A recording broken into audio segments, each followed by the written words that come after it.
Nous allons écouter à présent notre keynote speaker, ANGELICA PONGUTA, autour du thème « Pourquoi et comment investir dans la petite enfance ?» Sous vos applaudissements, mesdames et messieurs.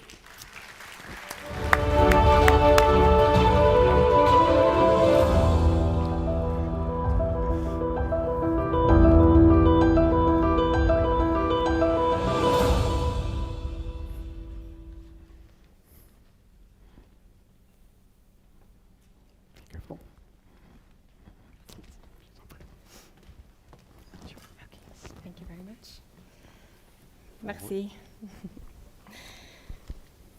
Your Excellency, Mr. Head of Government, Honorable Ministers, Walis and Governors, Parliament representatives, Presidents of regional councils and local authorities, Secretary General and Headquarters Directors, public institution directors, representatives of civil society, academia, and of the private sector, representatives of development partners, national and international experts, and honorable audience. It's a real pleasure and an honor to be here today. I believe I'm here today for two main reasons. The first reason is to continue to inspire you, because I truly believe that today's conference marks a landmark moment in the history of this country. The way I see it is that everybody in this audience today is reaffirming their commitment to every child and every family in Morocco. You see, 15 years ago, I myself was inspired. I was working as a molecular biologist where I was spending every day inside a laboratory. And I was thinking of ways in which science could truly impact humanity. When I came across early childhood development, or ECD, as I'm going to refer to it from now on, and the rest is history. I left the lab, and I went on to try to identify ways in which science and policy can really make a difference in the life of children. It wasn't an easy departure, but I can tell you that I have never looked back, because every single day I am more convinced that ECD is one of the most, if not the most, important issue of our time. The second reason why I'm here today is to offer a set of concepts, language, and frameworks around what early childhood development is, and what, after decades of research, we know matters for children, and ways in which we can promote that for every child, regardless of who that child is or where he or she is born. And so I'm going to touch on several concepts that distinguished colleagues are going to elaborate on during the day, and as well as with the contributions of each one of you who is here today. So in order to really get at what early childhood development is, I want to introduce you to this figure, which I think does a good job of encompassing the complexity and the comprehensiveness of what ECD is. And I'm going to use three words to describe this figure right here, which I'm going to continue to bring up. ECD is multidimensional, ECD is multi-stage, and ECD is interconnected. Let me tell you what I mean by each of these concepts. Let's start by the concept of multidimensional. Of course, at the center of ECD is the child. But we know that the child does not exist in a vacuum. The child is highly connected with his or her community of care, as well as with the community that surrounds him or her. That community, in turn, is highly determined by the built-in structure, right? The way the cities are built, the way villages, the way towns are built. And this determines things such as physical access to services, as well as their safety and security, for example. In turn, the child, the community of care, his community, as well as the built-in environment, are greatly determined by the natural environment, which determines things such as the impact of climate, exposure to toxins, which can directly affect the well-being, the survival, and the health of each individual. This is what I mean by multidimensional. ECD involves all of this. And you'll see that those dimensions are connected, right? And that is because the actions of each one of those dimensions will unavoidably, directly or indirectly, affect the other dimension. I want to introduce you now to the third concept, multi-stage. So the child that you see here appears somewhat static, but that's far from the truth. Children change minute by minute, day by day. They actually change faster now than they will ever again in their lifetime. And so this leads me to introduce this idea of the life course perspective. A lot of the evidence that I'm going to show today, I'm going to share with you, leads us to now understand that the development of the child starts even before that child is conceived. So today, we think of early childhood development as starting from the well-being and the health of that mother and that father. ECD moves on through what happens during pregnancy. It includes what happens in those first moments right after birth. It goes on into that very first critical year of life, onto the ages of what we call toddlerhood, which is around the first 3 years of age, and up to the early years. In some countries, this is up to about 8 or 9 years of age, usually when children start primary school. This is how we globally have come to understand early childhood development. And so you might think to yourselves, well, why do we have to spend so much time talking about what it is? And one of the reasons is because, in essence, this explains why we are all here. Why scientists, policymakers, economists, teachers, parents, healthcare providers, social workers, because the actions of all of us will affect those dimensions, which are interconnected and which will impact the stage, the life trajectory of that child. That's why we're all here working together. Let me introduce you to a second framework. In 2018, the World Bank, the World Health Organization, and UNICEF put together a framework which they called the Nurturing Care Framework. Very simply put, what this framework does is it systematically describes the strategies that we know matter to ensure children not only survive, but that they also thrive. Nurturing Care Framework tends to focus on the first 3 years of life, but we know that those same strategies are critical throughout the entire life course. And those strategies specifically are security and safety, opportunities for learning, health, nutrition, and responsive care. So let me put together what I have told you thus far, because this is going to be the roadmap for the first part of our conversation today. This figure right here represents what I have just shared with you. We're going to think of child development in a life course perspective, thinking about it in an interconnected way of strategies and services, and again, in a way in which one is influencing another. This is where I start to introduce this very complex issue of coordination and integration of services. So I've been given the very big challenge of sharing with you today more than 30 years of research in only 30 minutes. And I thought, well, the best way I could possibly attempt to do this is perhaps by telling you 2 stories. The first story I'm going to tell you is a very sad one, a very hard one to tell and to hear. Meet Anna. This is our fictional character. She's 18 years of age. She's smart, she's motivated, and really wants to thrive. Unfortunately, Anna is affected by 2 risk factors that are prevalent and that actually disproportionately affect other young women like her. These 2 risk factors are poverty and toxic stress.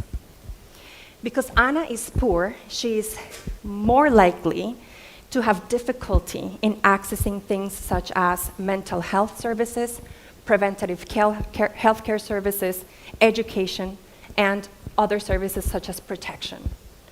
She's also, compared to her wealthier peers, more vulnerable to exposures to environmental toxins as well as climate change and climate events. One of the outcomes of this exposure is that Anna is much less likely to finish high school compared to her wealthier peers. She's also affected by something called toxic stress. Toxic stress is a term used to describe persistent, prolonged exposure to very acute factors, such as emotional abuse, violence, and severe deprivation. Unfortunately, poverty and toxic stress tend to co-occur.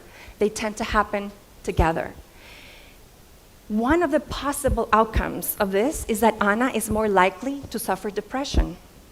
That, in turn, is going to lead her to be more prone to have other mental health illnesses as well as physical illnesses during her lifetime. And importantly, she's more likely to be unemployed because she hasn't finished high school and because all of these factors really difficult, again, the opportunities for employment. And you might think to yourself, well, Anna's young, she should be able to get it together and sort of overcome her challenges. Well, it's not that easy. First of all, we need to realize that this is the reality of around 500 million youth around the world. It is estimated that around 500 million youth around the world don't have opportunities for education or employment. And it's not that easy to overcome this challenge because what many don't realize is that the brain continues to develop well into adolescence. Think of brain development in this way. Brain development is basically a compilation of windows. Think of a house that open and close. When those windows are open during development, a lot of good things can come in, and a lot of bad things can come in, right? So we think about sensitive windows of opportunity or of development.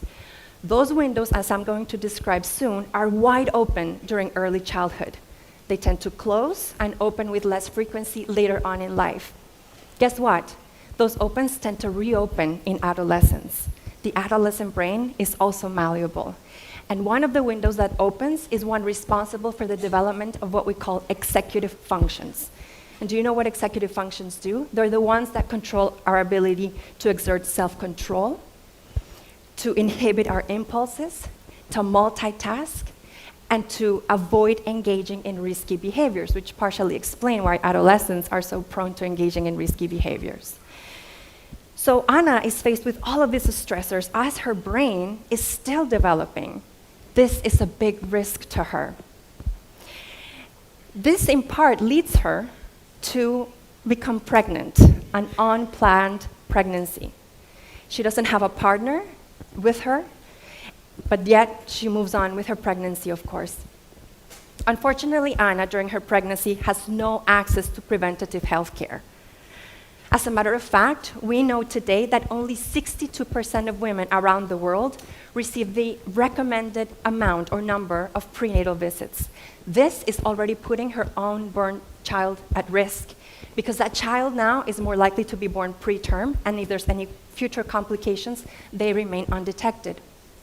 Not only that, but Anna is unable to meet her nutritional needs. This leads her to suffer something called multiple micronutrient deficiencies. In essence, Anna, because of this, is more likely to have an iron deficiency, which in turn makes her more prone to anemia. Put this all together. What this means for the unborn child is that unborn child already has a higher chance, again, to be born before term and to have a low birth weight. Those two things are very dangerous for the unborn child, but they also have impacts later in life, because there are studies that show that preterm birth and low-term birth weight are actually associated with poor cognitive development, lower academic achievement, and reduced chances of high school completion later in life. That child already has a totally different trajectory set. Remember that Anna continues to be challenged by the toxic stress that I described, right? It is actually affecting her unborn child because that stress is altering her own stress response. That overly active stress response of Anna is yet another factor, a biological factor that will impact and that will increase the chances that the baby will be born premature as well as with low birth weight. Despite everything, Anna is able to deliver her baby. Unfortunately, she does it under not very safe circumstances and in a place where she's not supported to learn things such as breastfeeding, which is not an easy thing to do for those of you who are mothers in the audience. Not only that, but she has to ensure that her child survives and that also is set up in a trajectory of success, because those first moments are absolutely key. And let me tell you why this matters. And this is where I'm going to talk a little bit about brain science and how the brain develops. Our brain, basically, is a collection of cells called neurons, which are pictured right here. The way that neurons function is that they connect to each other. They form something called synapses. These synapses, the ones that are used, or these connections that are formed and that are used very often, become efficient and become permanent. The synapses that are not used or that are not triggered get what we call pruned, or they don't form. What we know is that during early childhood, those synapses, those connections, are formed at the highest pace that they will ever form in a human's life. As a matter of fact, it's been estimated that around 700 to 1,000 connections are formed every second in the first few years of life of a child. That speed is never achieved ever again. And that's one of the reasons why those early moments matter so very much. Think about the brain as when you're building a home, right? You have to start out by building the foundations, the very sort of first basic strong foundations, in order for the more complex structures to come later on. This is what happens in the brain as well. The brain needs those connections that are basic, that are efficient, in order for the other connections to move forward and move more complex skills such as language and memory. These connections don't just happen, they happen naturally, but they really need triggers. They need inputs. I'm going to tell you about two inputs that are crucial for this to happen. One is responsive interactions, and the second one is nutrients and food. Like everything alive, food is necessary. Let me talk first a little bit about what I mean by responsive interactions. There's a term in child development called serve and return. Think about a game of tennis, when two people one is throwing a ball and the other one is sort of throwing it back. It's called the serve and return. This is very much what happens in this case with the mother and the baby. A mother that is sensitive to the baby, when the baby babbles or tries to get her attention, she will respond, right? And they will engage in a continuous, intentional, sustained serve and return. This right here is the first brain food. The language, the touch, the responsiveness triggers those neuronal connections I was just mentioning. They get used, they become more efficient. But remember, Anna is depressed, and she hasn't been able to address her depression. Therefore, she's less likely to engage with her child in that serve and return. This challenge is shared by many women and children around the world. It has been estimated that children living in poverty have heard 30 million fewer words than their more affluent peers by the time they turn only 3. Imagine the opportunity lost. The second input that is necessary is food. And the best form of food comes in the form of breast milk. Breastfeeding is a win, win, win, win. Through breast milk, the baby receives what the baby needs in terms of nutrients.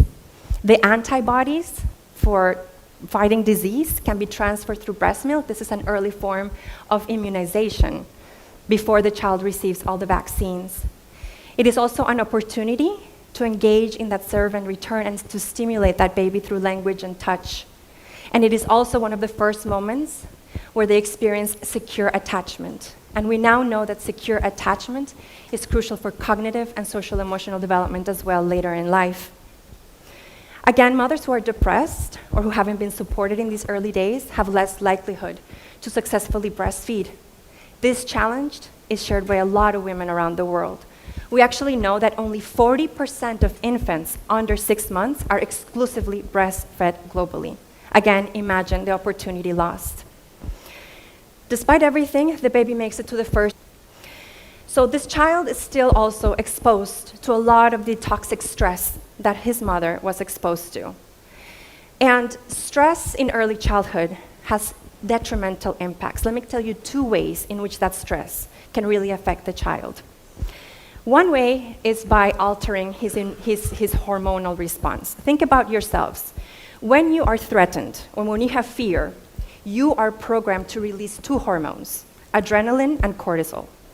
These hormones are very important because they're the ones that will allow you to either confront that threat or run for your life. It's what we call the fight and flight response. It's important to have that response. It's a matter of survival.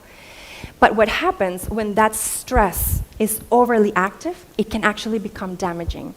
And the infant and child brain is particularly sensitive to that. So that stress response actually becomes what we call maladaptive and harmful. In some countries, they are introducing something called the Adverse Childhood Experience Score, or ACEs. This is a measure to screen children for the amount of abuse, neglect, and household dysfunction. And what we know now with higher ACE scores are more likely later on in life to suffer of other mental health problems, metabolic problems such as heart disease and diabetes, as well as being more prone to suicide when this happens early in childhood. There's a second way in which stress can impact the child. See, a few decades ago, we thought that we were born with what we call genetic material from our mother and father, and that wouldn't change. What we know now is that our genes, that our DNA, are susceptible to the environment by something we call epigenetics. This is a fancy word basically to say that something like toxic stress can actually affect the way in which our DNA is transcribed. And we know that this happens in genes that are responsible for the development of cognition and behavior. So literally, toxic stress can get under the children's skin. It's changing their biology when they have no protective factors. The child moves on, and is now 3 years of age. Anna has heard that she should enroll her child to preschool, but unfortunately, the closest preschool is too far for her to walk her child. Remember, Anna has not addressed her depression. So at home, she's not speaking to the child very much, and they don't have books in the house either. They haven't been really exposed to the power of learning through play. This is a real threat to the early learning opportunities of this child, both by not having access to preschool and because of the conditions in the home. Let me tell you what impacts this has on society. This is not only impacting their life today. We know that that child has a higher chance of repeating or dropping out of school compared to his peers that do have the opportunities. It's more likely that the child will have a lower school achievement, will engage in riskier behaviors later in life, will be more dependent on welfare, and it is likely to have less future earnings. Just think about that. Think again about the opportunity lost. This is again a problem and a challenge of many children around the world. We know that only half of all 3 to 6-year-olds have access to pre-primary education. We also know that fewer than half of the children under 5 have access to 3 or more books at home. This is what a life of risk looks like. And unfortunately, this is the story of about 250 million children who are under the age of 5 and are predicted not to reach their full developmental potential. It is a big challenge. But we have solutions in our hands. And this is when the other story comes in. I told you I was going to tell you 2 stories. This is the more hopeful story. Meet Anna. She's also 18. It's a different version of herself, although she's still motivated and very smart. She's still exposed to poverty and to toxic stress. But there's things that are different in this Anna. She has access to healthcare and to mental health services. She has also access to a good secondary school that she's able to complete.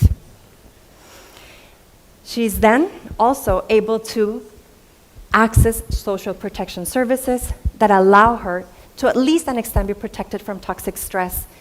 Altogether, the result of this is that Anna finishes high school and is able to find a job. Do you remember what we talked about in terms of this vulnerable time with her executive function development? Through the exposure to this environment, Anna's exercising better judgment, multitasking. Her brain really is getting also motivated, right, to do things that are necessary for the rest of her life. Because of this, in part, she actually establishes a secure relationship and plans her pregnancy. Her and her partner or her husband become pregnant. Anna has access to prenatal health. This means that her child now has a higher chance of being born full term and of the expected birth weight.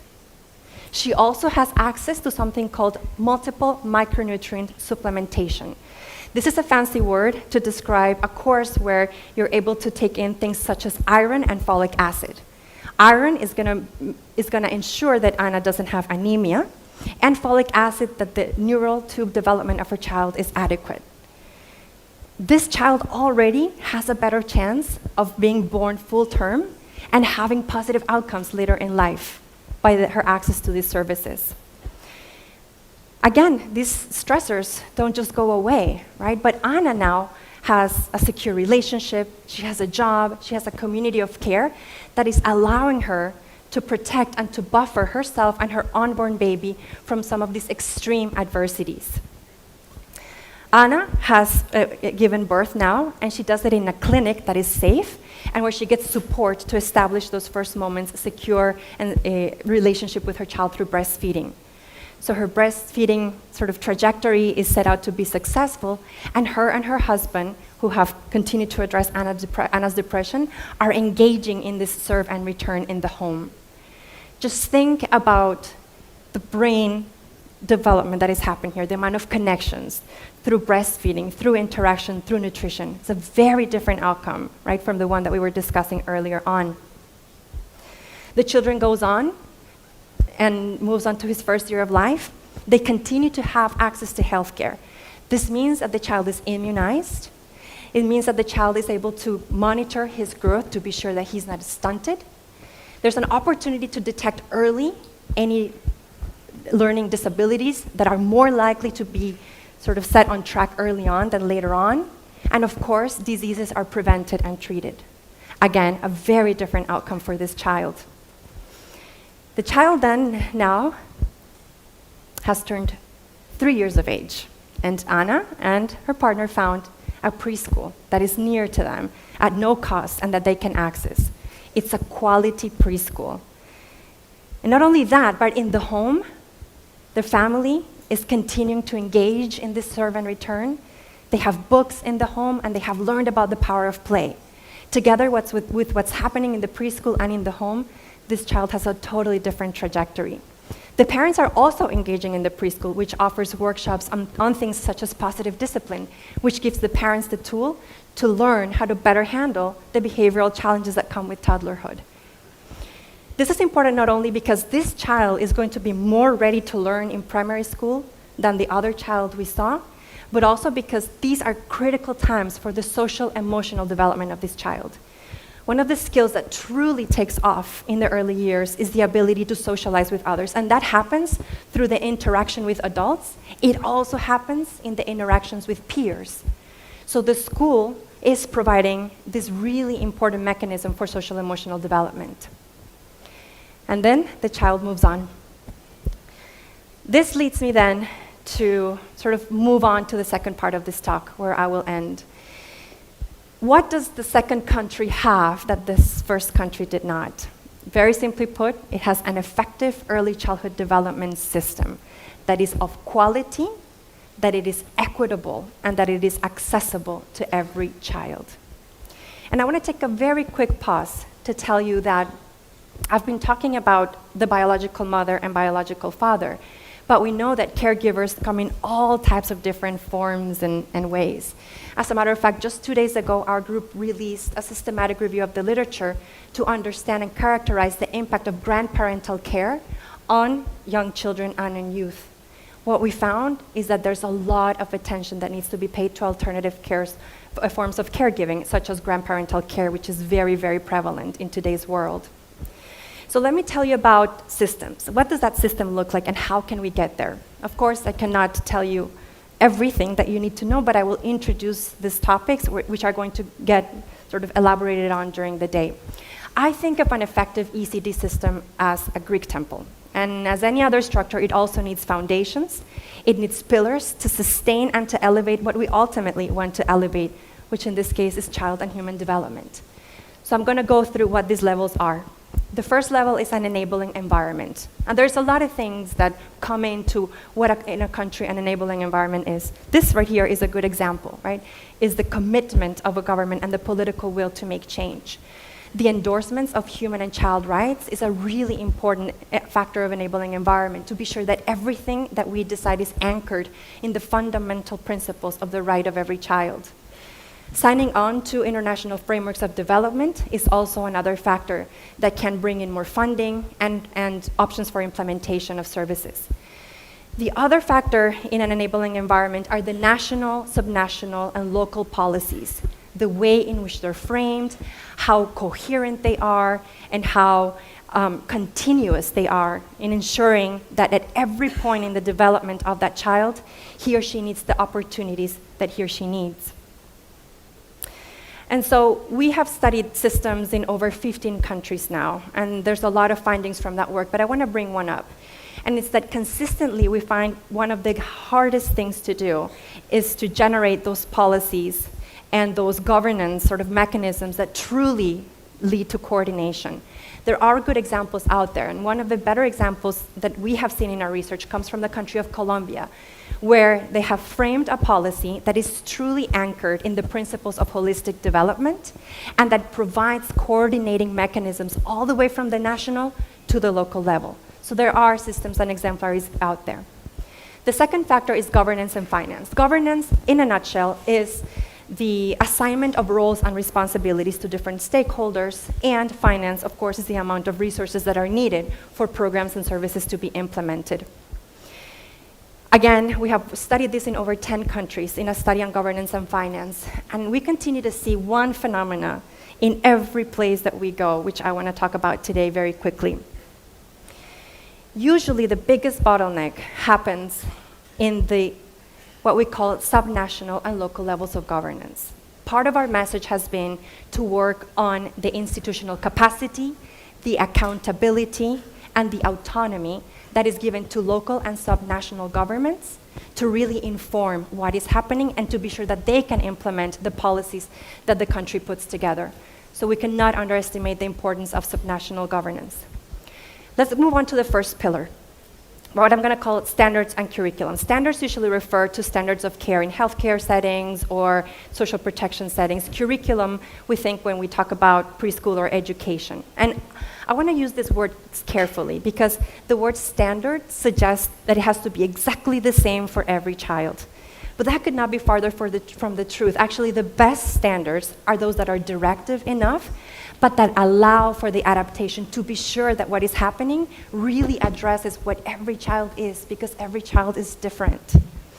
They should be culturally sensitive, they should be evidence-based, but they should really be adaptive. The other element that is needed is ensuring that they're implementable. We see standards, every country we go, just piling up dusts in offices and in classrooms. We need to be sure that those are really used to provide the service or a program. But they need to be used not only in the capital cities, they need to be used everywhere else where they are meant to be implemented. And that needs mechanisms of accountability, but not only just by supervising, also by providing support to the healthcare workers, to the teachers who are in the front lines utilizing those standards. Leads me to my second pillar, the workforce. The teachers, the nurses, the healthcare workers, the child and social protection officers who are there in the front lines working with these families. A good training system is one of the most important elements of this entire system. And that training has to happen in the pre-service and in-service, meaning it needs to happen before the workers go in contact with the families, but it also needs to happen during their service provision. Training should never stop. And we know that the training systems that are most effective are the ones that target core competencies, the ones that are equitable, the ones that are relevant, the ones that provide continuous coaching, mentoring, or accompaniment, and the ones that innovate. And I want to take just 1 minute to tell you a little bit about one of our work in innovation in the workforce. About 4 years ago, with partners at Aga Khan University and Harvard University, we joined efforts and we started working with young women in the rural Pakistan. These were women of 18 to 24 years of age, very much like Anna. And we developed a curriculum so that they could run their own preschools in their communities. Of course, they were vocationally trained and they were mentored and accompanied all throughout the process. We conducted what is called a randomized control trial, which is a fancy word to say we wanted to see what happened with the children after 9 months of this program that were with these youth leaders versus the ones that were not. What we found is that the children in these schools that were led by the youth had better developmental outcomes than the ones who did not. And what we found in the youth is that they also had better, well, we didn't have a control group for the youth, but what we saw was a qualitative indication that there were changes in their empowerment, in their professional aspirations, and you guessed it, in their executive function skills. Imagine about the opportunity of being able to work intergenerationally in two of the most sensitive periods of development of humans. So this right now we're taking to scale in Pakistan, and we're hoping to replicate wherever it's feasible and relevant in other contexts globally. Leads me to the third pillar, quality. Nothing that I have mentioned today in terms of services can be void of quality. Quality is the single most important element. In fact, for example, preschools that are not of good quality can actually become harmful to a child, right? So let me tell you a little bit about what we mean by quality. And to do that, I want to take the example of preschool education. When we think of quality, we think of two main domains, structure and process. Structural quality is sort of what we think about when we think of the structures, the amount of books, the amount of toys, kind of everything that's tangible, which is very important for children, how safe they are. Process quality talks about the way in which those materials are used, the way in which the children and the teachers interact, the way in which the peers interact, are the processes that truly shape the experience of those children. Process quality is immensely important, but unfortunately, it gets measured and thought of much less than structural quality. I want to remind you that that quality doesn't just stop in the classroom. Those indicators of quality transfer into the school level, the family, as well as the community, again, because these classrooms don't exist in a vacuum. We have been working with multiple countries in Latin America to adapt a measure in order to measure quality at scale, quality that measures both structure and process at the classroom, school, family, and community levels. So there are tools out there for countries to ensure that they are sort of asking the right questions and using that evidence to improve their systems. Leads me to the last but not least pillar, family and community engagement. As a matter of fact, some of the most memorable and impressive programs I have seen around the world are those that truly do a good job of ensuring that the reality of children is brought to life in any program that is offered to them. And so I'm going to tell you very quickly a little bit also about our work globally. We recently completed another randomized trial or an evaluation of a parenting program, of a program called MOSEP, which is the Mother-Child Education Program, which was started years and years ago by a Turkish foundation called ACEF. We partnered with the Arab Resource Collective, which is an NGO in Lebanon, and we asked the question, well, what happens to mothers after they take this program? What are impacts can we see? Interestingly, these mothers were Syrian and Palestinian refugees, as well as Lebanese mothers living in extreme poverty with high indices of food insecurity. What we found is that after that program, there were measurable improvements in the amount of stress that these mothers were suffering, and also that they were disciplining their children or setting limits with less harsh disciplinary methods. This to us is very exciting because it is yet one more piece of evidence to suggest that social interventions work even when adversity is quite high in domains of parenting that truly, truly matter. So this is what a system looks like. And again, my job here is just to introduce these topics. During the day, you will dive into what these really mean. But I hope this is a good start to that conversation. And again, think always that these are all interconnected, right, to each other, and that that's why all of our actions matter. So just as a concluding remark, let me just sort of tell you again what I just told you. I told you what is ECD and why it matters. I told you that it is a multi-stage, that it is an interconnected and a multidimensional concept, right? I gave you one story of what a life of risk looks like, but I also gave you a story of what a life of opportunity looks like. This right here is, I think, the best way to introduce something that many of you might have seen. And this is the Heckman curve, which earned Heckman a Nobel Prize. And very simply put, what this curve says is that the rates of return to human capital investment are higher early in life. In other words, if a country truly wants to get more of what it invests, it needs to prioritize ECD. And the reasons, I just gave you 30 minutes of it. Prevention of delinquency, higher job productivity, better cognitive development, among others. And that doesn't even mention how happy your citizens will be, right? Which is something that doesn't get quite measured, but that is important for the livelihood of people. I also want to say, as a concluding remark, that early childhood development is the cornerstone of sustainable development. So some of you might have heard of the Sustainable Development Goals. We know that the goals are interconnected, but I want to tell you this. At the heart of every sustainable development goal is early childhood. Again, because of, in part, some of the things I have shared with you today. We do have a target, right? Target 4.2 of Goal 4 calls to ensure that by 2030, all girls and boys have access to quality early childhood development care in pre-primary school so that they're ready to learn. This is a historic opportunity for us because we can all rally around trying to achieve that target. So this is truly, truly important. Never before a global development framework has included early childhood development explicitly. So this is truly an opportunity for us as a community. But I want to introduce you to another idea, and is that early childhood development is also the pathway to sustainable development in terms of conflict prevention.